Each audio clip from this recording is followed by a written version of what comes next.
오늘 보실 하나님의 말씀은 창세기 44장 18절에서 34절 말씀입니다. 유다가 그에게 가까이 가서 이르되 내 주여 원하건대 당신의 종에게 내 주의 귀에 한 말씀을 아뢰게 하소서. 주의 종에게 노하지 마소서. 주는 바로와 같으심이니이다. 이전에 내 주께서 종들에게 물으시되 너희는 아버지가 있느냐 아우가 있느냐 하시기에 우리가 내 주께 아뢰되 우리에게 아버지가 있으니 노인이요 또 그가 노년에 얻은 아들 청년이 있으니 그의 형은 죽고 그의 어머니가 남긴 것은 그뿐이므로 그의 아버지가 그를 사랑하나이다 하였더니 데리고 내려와서 내가 그를 보게 하라 하시기로 우리가 내 주께 말씀드리기를 그 아이는 그의 아버지를 떠나지 못할지니 떠나면 그의 아버지가 죽겠나이다. 주께서 또 주의 종들에게 말씀하시되 너희 막내 아우가 너희와 함께 내려오지 아니하면 너희가 다시 내 얼굴을 보지 못하리라 하시기로 우리가 주의 종 우리 아버지에게로 도로 올라가서 내 주의 말씀을 그에게 아뢰었나이다. 그 후에 우리 아버지가 다시 가서 곡물을 조금 사오라 하시기로 우리가 이르되 우리가 내려갈 수 없나이다. 우리 막내 아우가 함께 가면 내려가려니와 막내 아우가 우리와 함께 가지 아니하면 그 사람의 얼굴을 볼 수 없음이니이다. 주의 종 우리 아버지가 우리에게 이르되 너희도 알거니와 내 아내가 내게 두 아들을 낳았으나 하나는 내게서 나갔으므로 내가 말하기를 틀림없이 찢겨 죽었다 하고 내가 지금까지 그를 보지 못하거늘 너희가 이 아이도 내게서 데려가려 하니 만일 재해가 그 몸에 미치면 나의 흰 머리를 슬퍼하며 스올에 내려가게 하리라 하니 이제 내가 주의 종 우리 아버지에게 돌아갈 때에 아이가 우리와 함께 가지 아니하면 아버지가 아이의 없음을 보고 죽으리니 이같이 되면 종들이 우리 종 우리 아버지가 흰 머리로 슬퍼하며 스올에 내려가게 하려 함이니이다.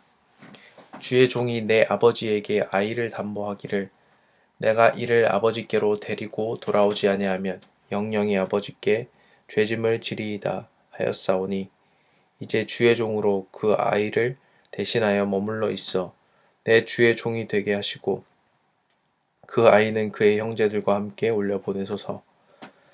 그 아이가 나와 함께 가지 아니하면 내가 어찌 내 아버지에게로 올라갈 수 있으리이까. 두렵건대 재해가 내 아버지에게 미침을 보리이다. 아멘. 창세기 44장 초반부의 말씀을 통해서 요셉은 형제들을 시험하게 됩니다. 그는 형제들의 곡식 자루에 돈을 담고 은그릇을 훔친 죄로 베냐민을 체포하고 나머지 형제들에게 집에 돌아가라고 말합니다. 그러한 상황 가운데 유다는 전에 그의 동생인 요셉을 파는 데 앞장섰지만 지금은 애굽의 총리가 막내 아들인 베냐민을 남기고 돌아가는 말에 그냥 발길을 돌릴 수 없었습니다.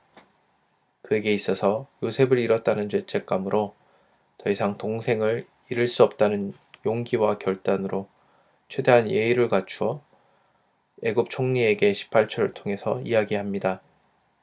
애굽의 총리인 요셉은 형에게 유도 질문을 통해 가족 관계가 어떻게 되는지 묻습니다. 연로하신 아버지에게 노년에 얻은 두 아들이 있는데 그 중에 하나는 죽고 나머지 아들을 그가 사랑하는 것을 이야기합니다. 그렇게 사랑하기에 아버지가 막내 아들을 보지 못한다면 그가 견디지 못하고 죽을 것이라 22절까지 이야기합니다. 28절에서 아버지가 얼마나 요셉을 잃은 상심이 컸으며 그 동생인 베냐민을 애주중지하며 아끼는가를 여실하게 보여주고 있습니다. 과거 유다는 요셉만 예뻐하는 아버지의 사랑을 질투하며 요셉을 희생하여 그 사랑을 쟁취하려고 했다면 지금의 유다는 자신을 희생하여 아버지의 사랑인 베냐민을 지키려고 하고 있습니다. 유다가 아버지의 마음을 조금이나마 이해할 수 있다고 볼 수 있을까요? 유다는 비록 아버지만큼은 아니었겠지만 사랑하는 아들을 다시 잃고 싶지 않은 아버지의 애절함을 생각할 때 자신이 대신 포로로 잡혀도 괜찮다고 생각했습니다. 유다는 그러면서 아버지는 요셉이 틀림없이 짐승에 찢겨 죽었다고 믿고 있으며 베냐민도 죄가 그에게 미치면 아버지가 연로한 나이에 비통함으로 죽을 것을 29절과 31절에서 연속적으로 강조하며 염려합니다. 그리고 중간에 30절에서 아버지와 베냐민의 생명이 하나로 묶여 있으므로 반드시 그와 함께 돌아가야 한다고 주장합니다. 32절과 34절을 통해 유다는 자신이 베냐민을 믿고 맡기라고 했기에 자신이 질 죄의 짐이 크며 결론적으로 자신이 남고 베냐민을 보낼 것을 간청합니다. 이처럼 유다는 이미 요셉을 이름으로 상심을 경험한 아버지가 다시 베냐민을 이름으로 겪을 더 큰 상심을 걱정했습니다. 그리고는 자신의 희생으로 아버지가 이러한 어려움을 다시 겪지 않게 하고 싶었습니다. 이처럼 아버지의 아들을 향한 사랑만큼 유다의 아버지를 향한 사랑을 다시 한번 돌아보게 됩니다. 그리고 전에는 질투심으로 동생을 팔아넘겼던 유다가 이제는 아버지를 걱정하며 동생을 위해 자신이 희생하여 대신 잡히는 모습을 볼 때 이 땅 가운데 아버지의 독생자로 인간의 몸을 힘입어 우리의 죄를 위해 오셔서 희생 제물로 십자가에 죽으신 예수님을 생각하지 않을 수 없습니다. 하나님은 그의 백성이 반복되는 불순종과 죄로 인해 죽을 수밖에 없는 존재임에도 어떠한 조건 없이 그의 독생자를 이 땅 가운데 보내주셨습니다. 그리고 그들을 구원하기 위해 오신 예수님을 무지한 그의 백성이 십자가에 못 박았습니다. 하나님의 그의 아들이 이러한 고초와 어려움을 당할 것을 아셨음에도 그의 자녀들을 위해 희생제물로 그 아들을 드리셨습니다. 왜냐하면 오직 그리스도의 죽으심과 보혈만이 이 죄악된 사람들을 구할 유일한 방법이었기 때문입니다. 사랑하는 성도 여러분, 우리는 이러한 귀한 사랑과 은혜를 받고 주님의 자녀가 되었습니다.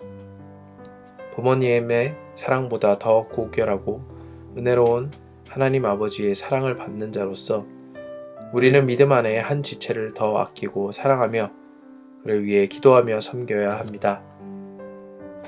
유다가 아버지를 위해서 스스로 베냐민을 대신하여 잡히고 죄를 감당한 것 같이 우리는 내 주위의 믿음 안에 지체뿐만 아니라 믿지 않는 가족과 친척, 또 친구들에게 이 주님의 복된 구원의 소식을 전해야 할 사명이 있습니다. 이 추석을 앞둔 가운데 일가 친척과 가족들을 만날 때 먼저 우리가 기도로 믿지 않는 가족들을 위해 기도하기를 소원합니다. 그리고 그들을 만날 때 유다의 아버지를 생각하는 마음과 같이 영혼을 안타깝게 여기는 마음을 가지고 섬기며 주의 은혜를 전하시길 소원합니다. 그래서 우리가 받는 그 고결한 은혜를 나누어 함께 누리시는 주 안에 한 식구들 되시길 주님의 이름으로 축원드립니다.